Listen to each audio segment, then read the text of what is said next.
cooking.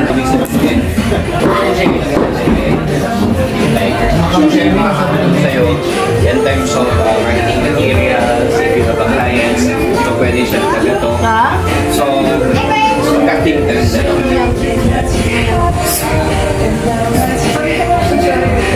na ngayon, employee siya.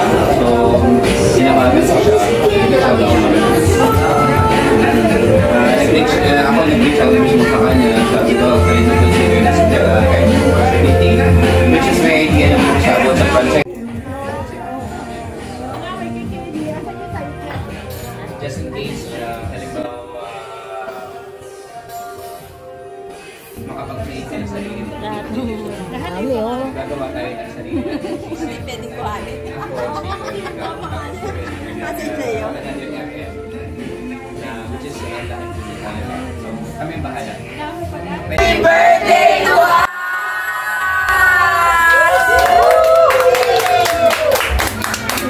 Ni Angel stress. Kainin namin, no? Kainin namin kasi wala na siya. Parang hindi masayang, ano? Angel, kainin na namin yung cake mo, ha? Ayan, 2 kandila, oh. Magpapakalam mo dapat. Kainin na mo, paano tayo? Ang Angel doon sa Taytay. Sabi mo, nasa office tayo. Dito tayo sa office.